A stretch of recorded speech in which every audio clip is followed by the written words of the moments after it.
Good afternoon. Good afternoon. This is our student study team, and let me explain the process of our student study team to you. As we've been talking about some of your concerns with Justin that you've brought to the teacher and some of our concerns that we see with Justin in the classroom, this is the process that we go through to identify what those concerns are and come up with a plan of action to be able to support Justin in the classroom and at home. So we're going to start by asking you some questions, and the information that Teacher Andrea is writing down, we will give you a copy of this at the end of the meeting so that you have it as well. When I think about leadership, I think that doing this kind of work is very hard, and that the leader has to really be an inspiration to get everybody else to see the hope, the value, the outcome, the reward of creating a program that really serves families and children. Leadership is so invaluable when it comes to the way that a program is operating. And as a center director, I really do feel the weight of that responsibility and the honor of that responsibility at the same time. What's needed to really sustain yourself as a program leader and help lead a program? The ability to lead by example, the opportunity to be able to share with staff what it is that you're hoping that the program will bring and enlist their vision as far as what they would like to bring to the program, and to model the way in doing that. It's important to have three really dynamic understandings around systems.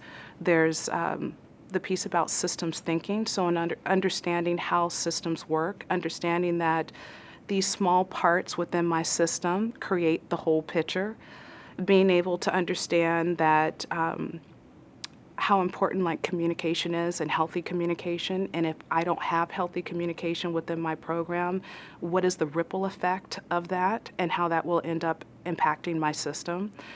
Being able to build intelligence from that. So being able to assess, evaluate, look at the information and build intelligence from the information that you're receiving. And then to have the courage to create change when you need to create change. And I think we have a history of leadership ideas that leaders will have all of the answers and have a sense of certainty, and we want to create a new way of thinking about that. Thank you for coming for another exploration of a professional dilemma of practice. And tonight we have the pleasure of having Katie Kuehl, who's going to present a dilemma on family engagement. So the process itself will start with Katie taking about 10 minutes to just help us understand the dilemma, where she's at. And she has an inquiry question that she's going to ask us to think about and support her in thinking through her dilemma with. And then we'll have the clarifying questions for about 20 minutes. And then we'll move into recommendations. And this is the time when you get to share suggestions. You get to draw from your personal experiences to help her think through and give her advice. And most often, there's not one right answer, and there are never quick fixes to anything. So it gives us a chance to develop those dispositions of listening. And you heard how many different places from the field we're coming from, so we get to hear all those lenses and all those perspectives that we're bringing to the process, which is so rich to make clear and visible to us how we're smarter together.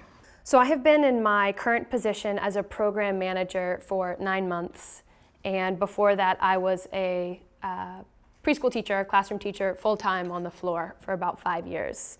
I feel that I'm trying to encourage what I see as major changes in behavior, attitude, and programs, while having only limited interactions with the people and the programs that I'm working with. Not just to have a learning stance, but to teach that notion of risk-taking and opening up one's practice to exploration in a way that you're saying, I'm going to talk about the real stuff that's happening. I want teachers and families in particular, as well as administrators though, to really believe that it's worthwhile and valuable to engage with families. And that's not necessarily something that I feel like I'm experiencing now.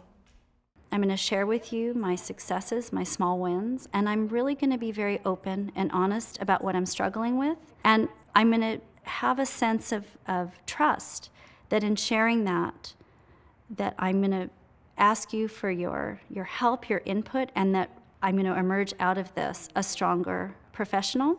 And I'm wondering if you can articulate where would the overlap be between what you would see as authentic and meaningful and kind of success for you with what the agency would see? I think it's a great question. I think it would, the stories that come up that I hear from coworkers are about really positive conversations that they had with parents, You're never going to move forward. You're never going to be able to push if you're not willing to take a risk. And in being a risk taker, sometimes it's going to be good news and maybe sometimes not. But what we learn from both instances will help to make the next thing better. It seems like you have a lot of leeway to do this. So I think that there's no shame in asking what has and what hasn't worked before. And I think that when we take a new job, we want to prove that, hey, I've got this, I can do it, and kind of sometimes neglect that there has been stuff that didn't work, stuff that did work, and we need to find out what that is, and it's not a sign of weakness. At the center of it is learning what you need to do, studying, making sure that you're listening to not only the latest and greatest of what's in the field, but also what has held steady for a long time and what remains true. I've actually done a lot of thinking about this process lately because I have a new group of student teachers that I'm working on being a team in the classroom. No matter where you are in the field, no matter what you're doing and how you're working on improving the work, whether for the workforce, on behalf of children and families, that your work is important and you can develop leadership. I walk in the door and I just have to really kind of be there 100% with families and with kids. It's an interesting question to think about because I think that's always the goal, is to be authentically engaged, but there's all these competing priorities, like in the classroom or in your work of managing things.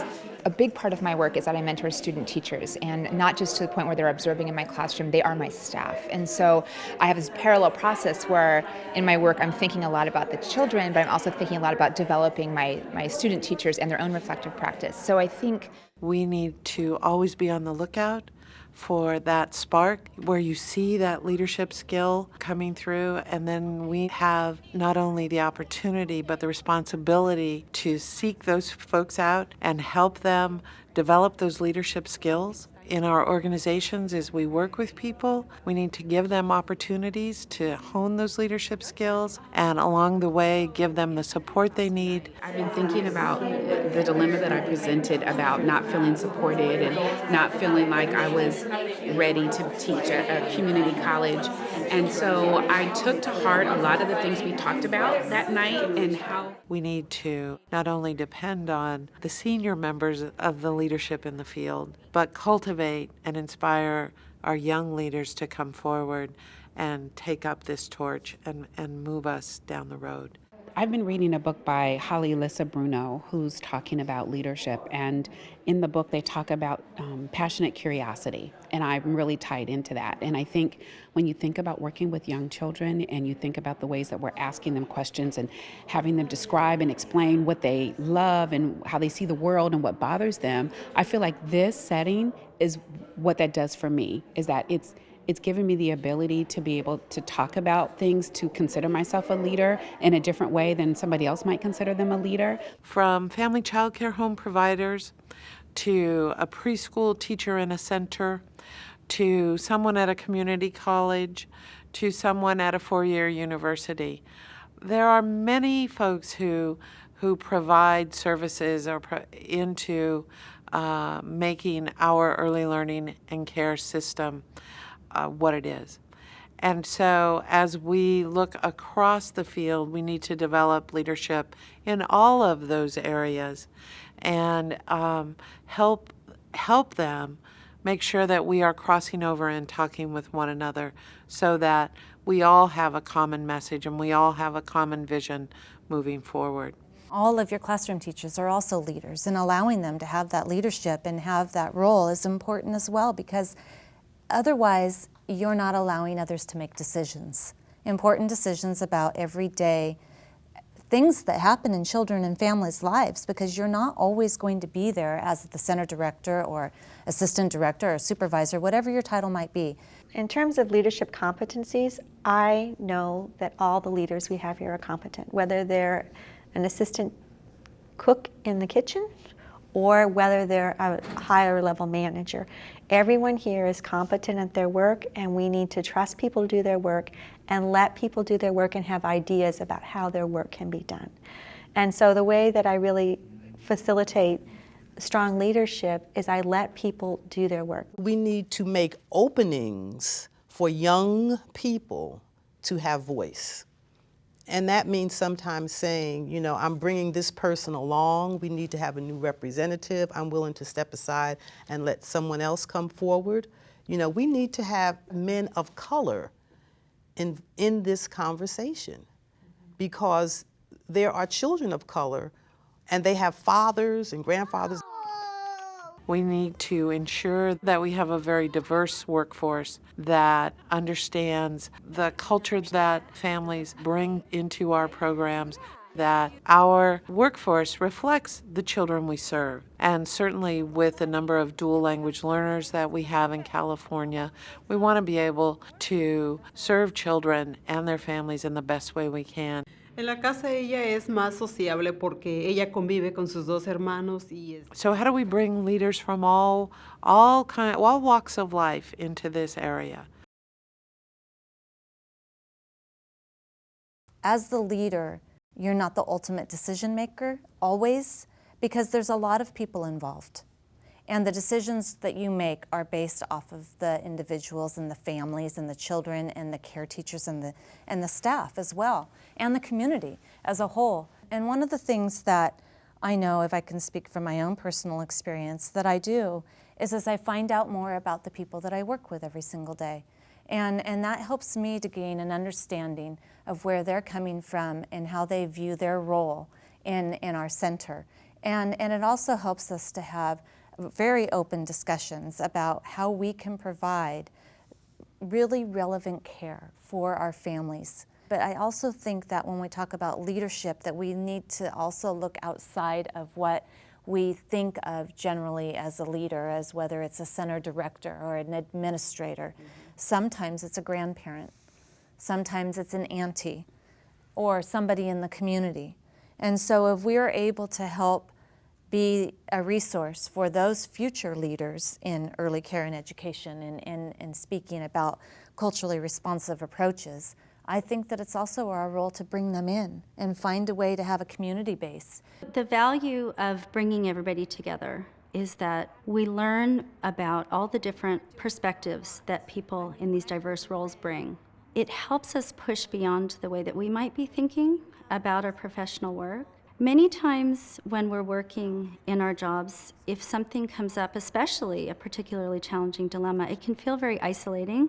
And if you come together with people and open up your practice for exploration, it can not only help you see a way through, people will give you ideas that you've never considered, but it also helps you to see the value of all of these different individuals who have rich funds of knowledge and resources that you can work with, that helps you understand your part in a larger profession and helps you to think about your work as a collective effort.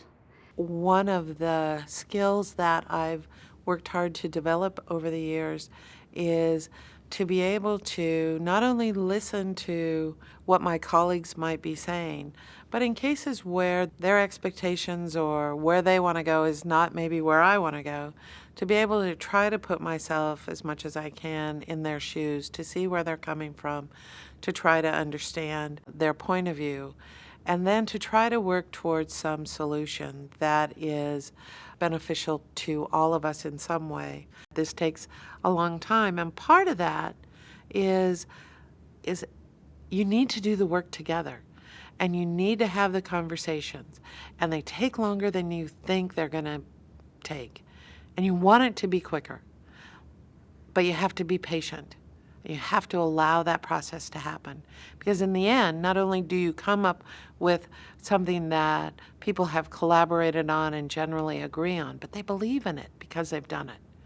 And if you can, as a leader, help people through that process to get to the other end, it's going to be so much better and stronger in what you're trying to do. Each of these early efforts identified 3 factors as being vital to quality. First, that programs for infants and toddlers must support the relationship between the child and parents. Second, that programs must be based on our knowledge of child development. And third, that programs must take a comprehensive approach, including health, safety, and nutrition. I think the role of leadership is to help to not only create a vision of what this can look like for the state of California, what early education and care can look like, but also to help us inspire people to get there. The notion of knowledge mobilization is really about how do we get what we know into the hands of people who need it in a timely fashion, in a way that they can understand it and use it. There are 3 questions linked to the notion of knowledge mobilization. Those 3 questions are what, so what, and now what. The what has to do with the work the researchers are doing in terms of understanding child development. Our leaders need to be able to create and see and help implement that vision, and at the same time, as I said, inspire folks to join them. I think a leader has the ability to tell that story back to the world in a way that anyone can understand. I think when you see great leaders, what they have in common is that ability to connect. How do I connect with the people I'm working with, whether it's one-on-one or in a room full of thousands of people? How am I able to connect and tell the story that not only gets the point across, but hopefully moves people to action? One of the things that people are getting is that during the first 3 years, perceptual motor activity, language development, cognitive development, and most importantly, social emotional development are peaking in ways that the people who are caring for young children during these periods of time must know how to attend to those things. Our role is to inform and educate everyone from the legislature to our partners at the federal level and what we're doing here with stakeholders, with everyone from parents all the way up to at the very highest level of our government to help them understand the difference that quality early education and care can make for our children. And I think the other important role that leaders have is how do we help each other unite around a common message? In a time when resources, both financial and human, are really at a premium, we need to band together and set our vision and set our path forward for where we want to go. And then each of us carrying our own part of that, join and move the state forward. We also think very intentionally about the purposes of leadership and asking questions about, why people want to develop leadership, what those explicit goals and purposes and aims are, and we link that to thinking about issues of social justice and equity, and thinking not only about these ideas historically in our field, but where we are in contemporary times, so that we can have students and emerging leaders really think courageously about how to notice, observe, name the injustices and inequities that they see around them, and to work skillfully to try to interrupt those. There's a place where I think we have to engage in more advocacy-oriented behavior, which means being willing to break tradition and step outside of the norm, and sometimes disengage from our colleagues who have a certain notion about the way things should be. If we feel, and in this particular case, if I feel that what I need to say is more representative of a new notion than it is a perpetuation of the same old thing. So how can I do that in a way that doesn't offend everybody to the point that it's ineffective, but by the same token lets people know this is a new day, this is a new time, and we have to think a different kind of way? I would say that another piece that's really important is this notion. We talk about it at some level, it's now described in the discourse on leadership, and that is this notion that leadership can be an inclusive concept, that it's not needing to be limited to particular roles in the field, particular levels of authority. But so often we don't help people really understand what it looks like from different angles. And here we do. We really, whether you are on the floor as a home visitor, you're an infant toddler teacher, you're directing a program, or you're working in philanthropy to try to push change in support of our profession, people are able to see firsthand what leadership looks like in all of these different contexts.